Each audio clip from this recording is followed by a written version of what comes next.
Good morning.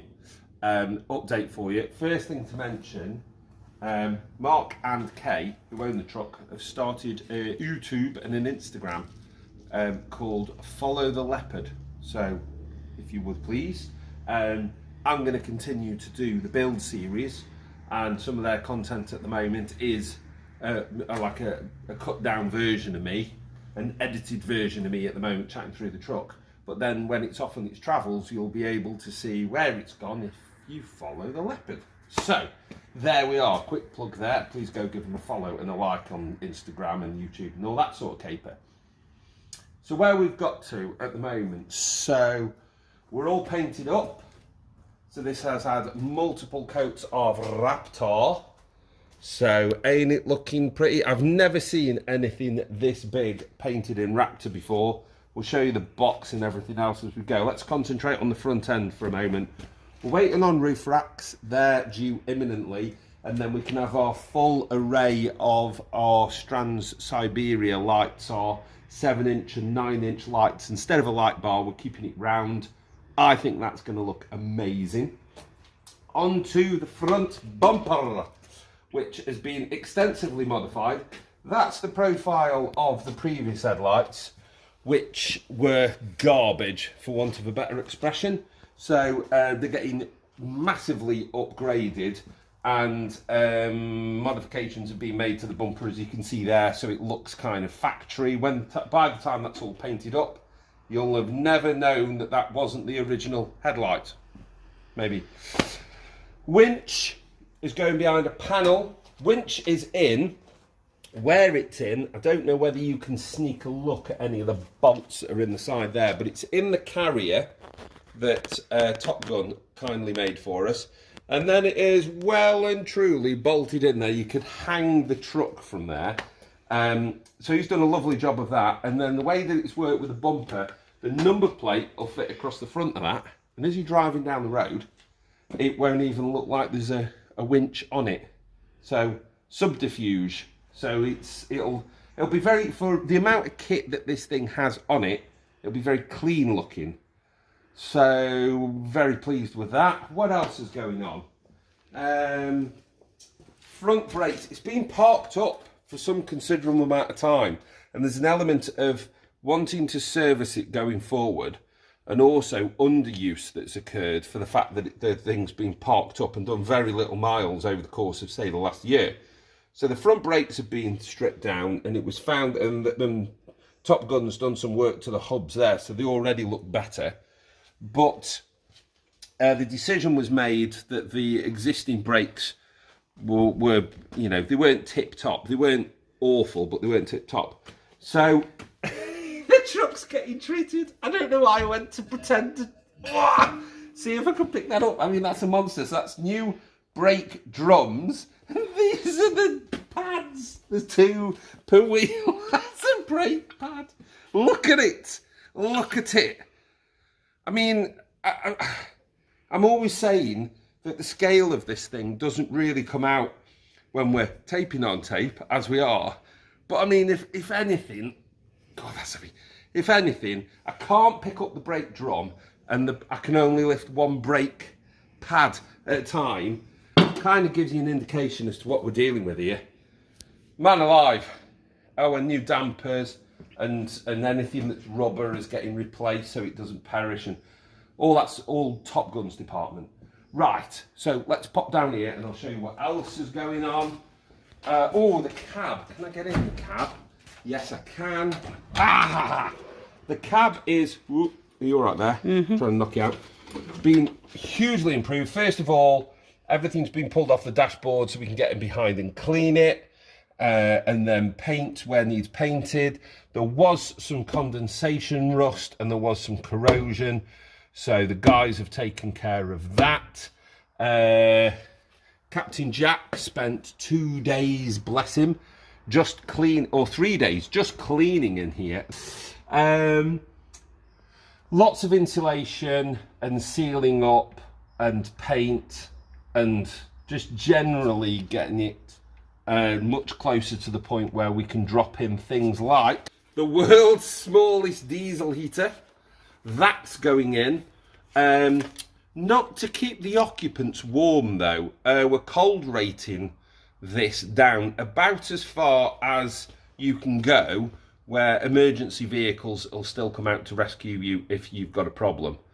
And the idea of this is, this particular diesel heater is to have it running in the cab overnight to stop the cab from freezing, because if you leave your mobile phone in there, you come and your GoPro and all the other kit, you come back to it in the morning to discover that because it had got so cold overnight, it just simply didn't work anymore. Same for your radio, same for your sat nav.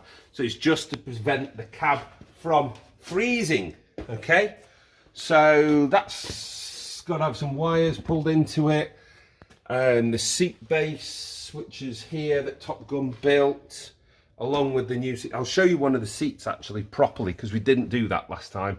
But there's 2 seats and a fridge at the back, and then 2 seats at the front, and it's all going to look marvellous. Aircon on the roof, so I'm excited to get that roof rack here. Long range fuel tank cage he welded to the box. The box originally was fortified here as design so that you could hang what will be in total an approximate, if you're off-road, of about 2,500 to 3,000 miles of diesel, which I think by the time we're done, I think it works out almost a ton in weight of diesel. There's one of these on this side, there's one of these on the other, and the diesel tank is this rectangular thing with all the pickup points and everything that we need for it, that slides into here and then locks off. So if ever you needed to service the tank, you could, but you wouldn't drop that because of the weight of the tank itself. You wouldn't be able to just drop it off the bottom of the truck, and that would be a weak point, because as you're bouncing along the road, there's concern. So the tanks have been subcontracted. They're not being built in-house. They've been built by a dedicated diesel tank manufacturer. So we know it's good. It's proven. It's tried, tested. So yeah. I mean, this space. I mean, I could sleep in there. I'm not going to. But I could, because I'm all clean. I just got clean from being dirty all day. But I'm very reasonable. I could get a night's kip in there. Right. Electric steps, which are having a form of modification to narrow them down, because they're preposterously wide at the moment. There's no need for them to be as wide as they are, and it reduces the locker space down, and we want to be able to utilise this space here, because despite the fact that the truck is as big as it is, a lot of it at the moment is taken up with diesel tanks. Right, what do we got? Safari windows. Okay, so there's the big opener. I've obscured it with the door here at the moment, but I don't need that there actually. Could just check. No, I'll not touch. Somebody who knows what they're doing has put that in place. So it's the large opening part, swings right the way open, and then the glass section in the middle is a separate opening double glazed window. Again, the whole box is being raptored. We've got all the capping on. We've got to have the corner caps done. There's something that's been tigged. Whatever tigged means, that's what we're having, a nice thing that goes over here. Tigged. So there we are. Door. Look at that door. Look at the insulation on that door.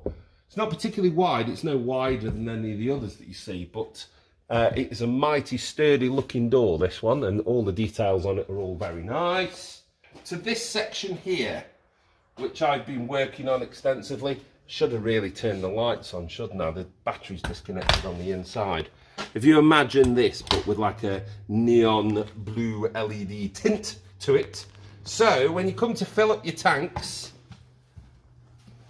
and you want to filter river water to drinking water, or service one of your many pumps for reverse osmosis, drinking water, shower water, and then a pump that actually fills a tank, which is part of, and we've got UV in here, and we've got a heating element in here as well. So again, this will be thermostatically controlled, so that it never gets too cold, even when you're in really very cold places. Right, small bathroom windows in. I'm glad I didn't have to paint this, that's all I'll say. The people who did were none too pleased by the sheer size of the task. But anyway, they've done a lovely job. Again, these plastics, as you can see from the inside, not plastics, I don't know what it's made of, are body colour underneath, but then the decision was made, rather than keep them like that, just to raptor everything in one go. So we'll go round now. Oh, no we won't, I'll show you this first.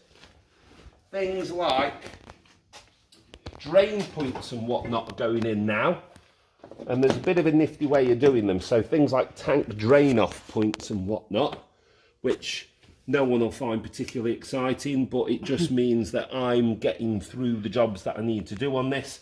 Rear winch is in, just there. Again, Top Gun's done a lovely job back there. And then the opening that's above, he's deliberately dropped it to the position that it's in so that we can utilise the space that goes right between the C channels on the upper part for things like ladders and whatnot, so you can get up on the roof should you need to and all that sort of caper. Same on this side, preposterously big diesel tank. They're going to be linked together, and then I've got a tilt solenoid going in. So you'll have a filler point on each side.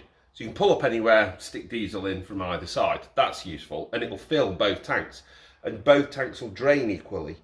But we've got a system so that if you start to tilt to one side, it cuts the solenoid to prevent one tank just simply emptying into the other and increasing the weight on one side and lightening the other, which is, you know, if you're tipping right over, that doesn't cut in immediately. You do have to take the mickey a little bit, but at least that facility's there, so you haven't got half a ton of diesel all of a sudden making its way over there to greet the other ton of diesel or whatever. You know, you get the idea. Designed so it doesn't topple over. Here, on this bit, so that's when it's done and finished and painted and whatnot. This is kind of starting. I've got to be a little bit careful here because this is just being held together with magnets. So generators going in the top section here. And then the exhaust system for the generator is residing underneath, and then the exhaust for the truck pops out. So all the exhausts all come out in one piece, and they're going to be pointing down so that they don't point direct out and fume and potentially get back in through open windows or something like that. Still not on its original tyres. So the original tyre comes to here.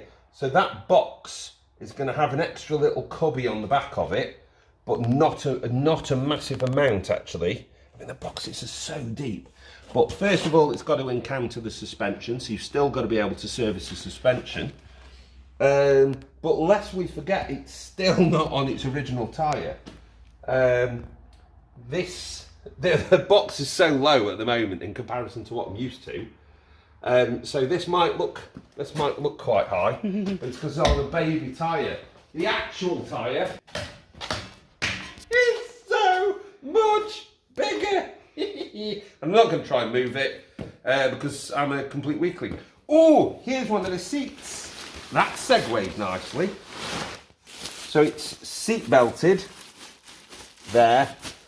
Captain's chairs, armrests on both sides, and they're all identical. And that little pipe there is where the air goes in to do all your adjustment for which way you're pointing and all the rest of it.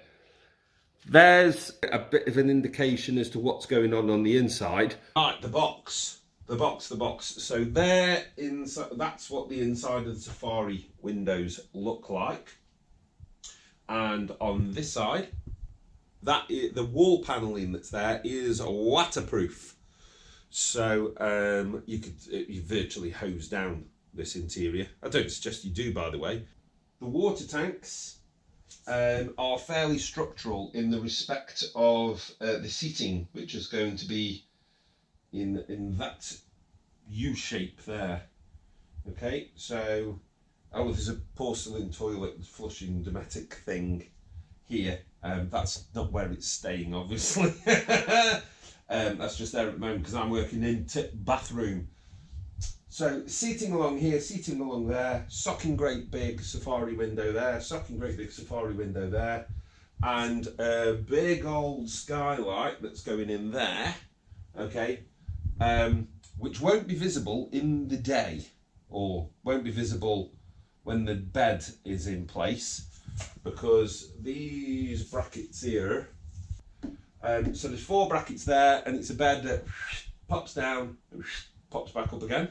There is the table leg, okay, and then we start to move on to some of the cabinetry that's gone on, rather. So this is a door that slides within this gap that's getting done with this very same paneling. And you've got things like this very attractive edge trim here, which is nicely, softly rounded, radiused on the edge and brushed and whatnot. And then that is an LED light track. So all the lighting in here is LED strips, and there is vertical as well as horizontal. Bathroom wall is in. So not much to show you in there at the moment, but that is going to be the plumbing and electrics are in for the washing machine. The loo goes further down. The main bulk of the floor area is taken up with an additional water tank. I'll do a full explanation on the water system on this. Things to note, so there's an overflow at the top there. This is the same for any of the water tanks. So there's a solenoid there, I don't know whether I'm pointing to it correctly or not. That is the overflow and air into the tank. And that solenoid is normally open. So under normal circumstances, that is open. When you drive, it's ignition locked, so it turns off, it closes. So as you drive, even if water is sloshing around in the tank, you don't lose any, because you lose it through the overflow, because we lock it off. And then that there is a solenoid that goes, there's a much bigger one, for when you come to purge the tank. That again is on the larger tanks as well. So I'm just going to get something off my chest here about the difficulty that I'm experiencing with this build. Because it's really good, don't get me wrong, it's really good and the end product will be really good. But the problem that I have is we're packing a hell of a lot into this truck, and under normal circumstances I'd kind of expand into a larger area and just take up that much space, and I don't get the option to do that on this build. I've got set spaces for stuff, which means I really have to think about things. I'll give you an example. The cupboard goes nigh on right up to the ceiling. There's a gap that we're going to close, there's a trim or there's something that goes up there. But the cupboard goes right the way back to the wall, and it goes right the way up to the ceiling. And guess what? It goes right the way to the floor as well. So in terms of pipes and wires and stuff like that, I mean, the pipe work goes under everything. And the wiring kind of goes in as the cabinets go in, and we exploit as many of the gaps as we can. From the inside back of the cupboard to where the back of the drawers are, there's a gap, so we're exploiting that gap and we're taking the cables along lengthways. Likewise, there's, you know, gaps behind water tanks and stuff because they're double lidded, double based. So it's really hard, because if you're working in like you know, with regular kitchen units or something like that, there'd be the haunches at the back where you could just drill through for pipes and wires, and that's the space that you'd exploit. I don't got that luxury with this one, but as a result, all the space is storage, no visible wires, no visible pipes. So it will be tip top. It's just really hard work. Okay. And the amount of times I've put things together and pull them apart. This has gone together, and this is getting pulled apart again, because some stuff has got to be spaced off the wall on kind of like these sort of fasteners and stuff. But that is kind of how it's going together. That, believe it or not, is the drinking water tank, 20 litres. So we've got over 1,000 litres of water stored on here at any one time, or up to.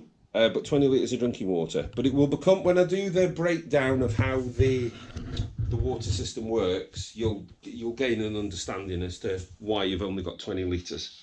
It all makes sense, and we've tested it and it works brilliantly, so I'm very happy. That's why I'm going to pull it all apart and put it back together again, because we've tested it. The hot box. Let me talk to you about the hot box. So I've got the external areas of the truck, which will get mighty cold, okay? And the interior is designed not to get cold at all. Hence why we've got things like we've got underfloor heating. And the actual finished floor is down as well, I have to say, which is why we've got this protection down. So when people do things like that and leave that tool on the floor there, we don't get any damage. But anyway, the finished Carndean floor is down. But I've got an area called the hot box, and I'm going to try and give you the gist of how it works now. But again, it's a video for another day as a full explanation. It is in the habitation, but it's going to be sealed off from the habitation. It's going to be insulated with 75mm all the way round. So it's insulated from the occupants and the airspace of the habitation. But I couldn't put it outside because I couldn't risk it freezing. So let's have a look at this. All right. By the way, if anyone's thinking you've got a 9 kilowatt diesel litre there and you've got it entirely too close to some plastic pipe work, I've done this based on advice. We've got a product coming called Volcano Tape. I think it's called Volcano Tape. Anyway, it's a heat insulating tape that is used under bonnets and whatnot in race cars, and that's what's going to be used to insulate all of that, so it will be protected. So what do we got? We've got 2 tanks interlinked with that solenoid control that I talked about for the diesel tanks. That's exactly the same here as well. I've got a manifold for the underfloor heating. I've got overflow out, and I've got tank surge out. I've got a 9 kilowatt diesel heater. I've got 3 continuous water pumps there, high temperature pumps, and I've got this air blower, and then I've got 4 heat exchangers. But, oh, and there's a tank that goes here. So if you imagine this is all going to be boarded and insulated, and it's going to form part of the seating. There's a big tank that goes on the top. So what happens? Diesel heater fires up, runs through a loop which goes through each of the heat exchangers. One of the heat exchangers does hot water for drinking water. The next one does hot water for the shower water. The next one does the underfloor heating, and then the one after that integrates with the engine block to do engine preheating. Lots of safety systems, lots of redundancy, lots of backup. It's made me head hurt, this bit has. And again, for all the clobber that's in there, that's not, once this tank's in, you'll see it's still serviceable. You can still get to everything, but it's not really the size that you'd want to fit all that stuff in. But we've managed it anyway. Woo! Under normal circumstances, your diesel tank, you make sure that if you're dipping the tank for one of those tank diesel pull, I'm very tired tonight, I'm very sorry, so I'm struggling for my words. Under normal circumstances, you would make sure that that your diesel heater could not run your diesel tank dry. That's what you do on a camper. We're actually doing the opposite here. We're making sure that you can always access all of the diesel in those diesel tanks in case you were stranded somewhere and it were mighty cold and no one was coming to rescue you and you needed to survive. There's no good saying, oh, well, we've still got 100 litres of fuel left in the tanks, but we're going to die of exposure. It's things like that, and being able to access additional battery power to put out a mayday and all that sort of stuff that has just been mind-bending on this one. But all the systems are going in. I'm satisfied they test up great. So in the next one, I'll show you, well, hopefully all of these systems working. Getting, spit and polish ready for the show.